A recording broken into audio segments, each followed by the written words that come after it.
Hi guys, and oh!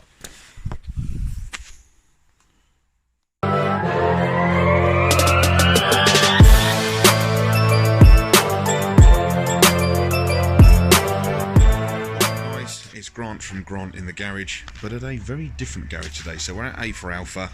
For anyone who saw Steph AB's last video from the Bath breakfast meet, that was all of us gathering up, and Paul from A for Alpha got a bit of a mention, and you also got to see his face.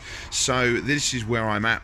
Paul is the guy who has painstakingly put my entire car back together, nut and bolt specific.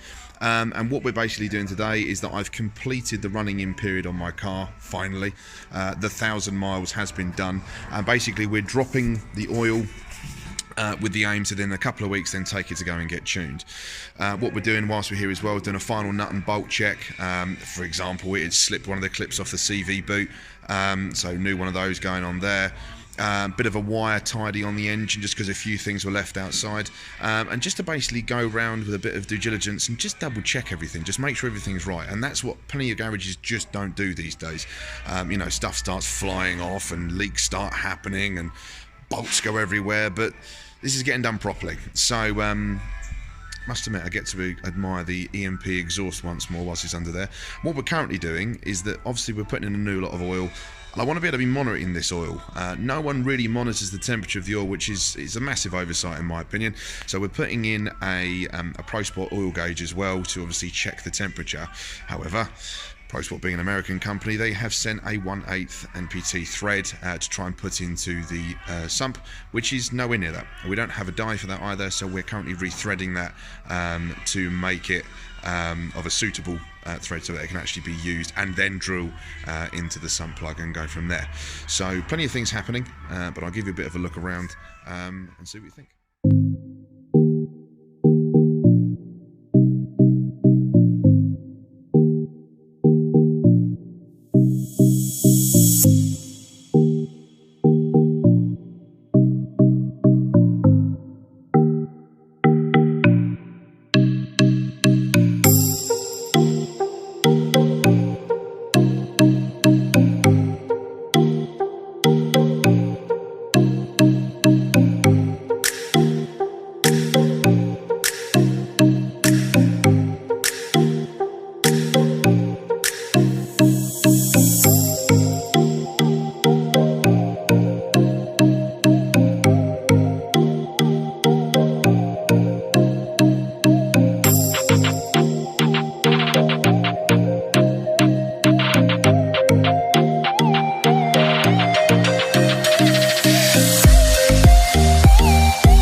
To this point in the video, and to be honest with you, having watched it back myself, you're probably thinking the same thing that I did.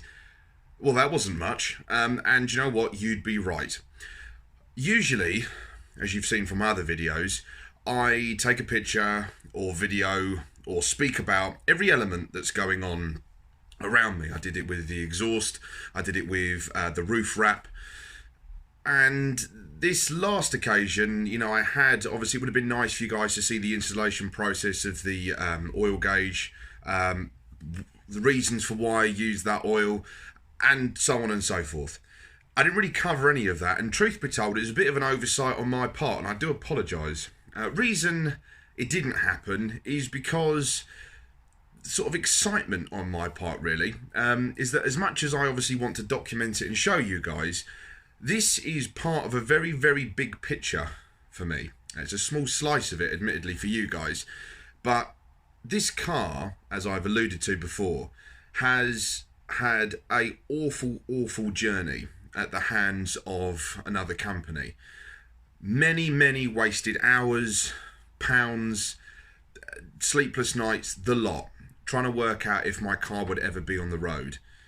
And it finally is, and I finally completed the running in period, and I finally, for the first time in about 3 years, been able to stand back from my car and actually see the wood for the trees and actually see where it's headed.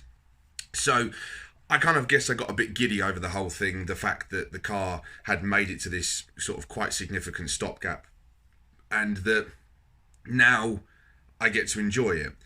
Admittedly, I need to have the car tweaked on the tune. You can tell that it's pulling great, but I just daren't put my foot down too much, because at the moment the car wants to boost more than was previously mapped. So obviously the fueling could be slightly off, and the last thing I want to do is detonate it. So the idea is that we get the tune in. What does this mean for me and the videos moving forward? I appreciate at the moment I have a relatively limited audience, and some of those are people that have carried on from Modified Abarth. For anyone else that doesn't know the car, now I've intentionally left my car out of a lot of videos in terms of the detail, specific specifications, and things that some of you guys have reached out to me and said you want to see. Reason being is that at this sort of tender time, I've been let down by people and the car so many occasions, and I just wanted to clear this period out before I start, sharing what's going on with the car, and then miraculously there's a problem again. Of course, it's a modified car, and I'm going to ask a lot of it, so there is a chance that one or two things will break, but I do feel like we have sort of made some headway now. So what does this mean? What this means is that from now on in, a lot more footage is going to be of the car. You're going to get all the exhaust videos. You're going to get all the backfire videos. You're going to get in-car footage of me driving, popping my foot down. You're going to get all the stuff, all the meaty stuff that you log onto YouTube just to see.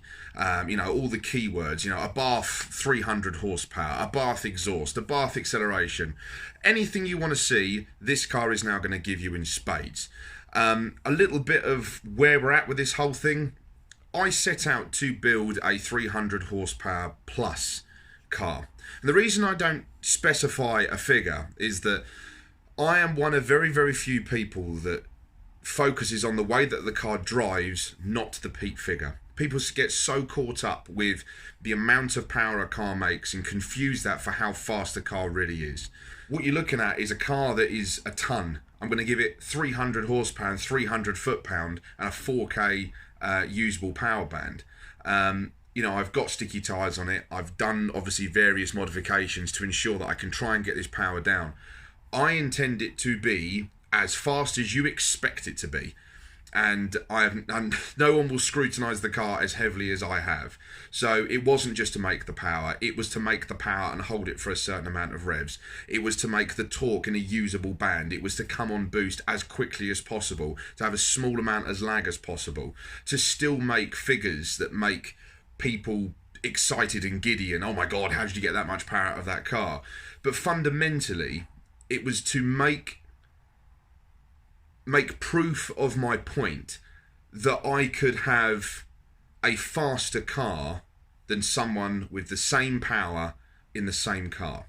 That it is all about the setup, it is all about how it's put together, and it is fundamentally all about how it is tuned.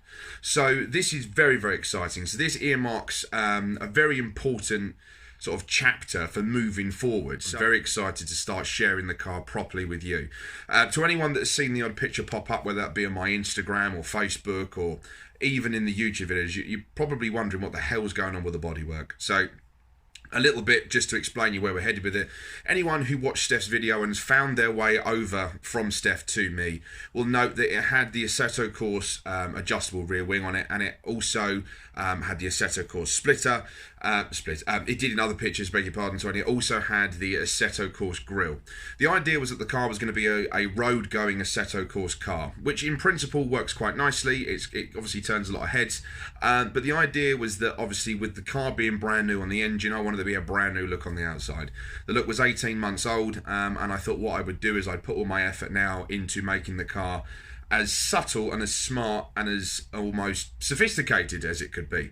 So I'll sort of come back to you on how that one's working out. Certain things are getting done, but as is the case with these things, it's all the finer detail that makes the difference. Do you know what? Bugger this video. I always say if you enjoyed this video, I didn't enjoy this video. I'm sure you didn't either. It was rather boring. But if you think you might enjoy what's coming, if you think that you would love to see, apart from anything else, me cram my 18 stone frame back into my little 1 tonne of bath and kick the living crap out of it and go bully some fast cars and make all the right noises and chuck a few flames out and watch me enjoying my car with my friends who also have hilariously fast cars, then definitely subscribe, definitely like, please comment with what you want to see, and I will see you real soon with something exciting.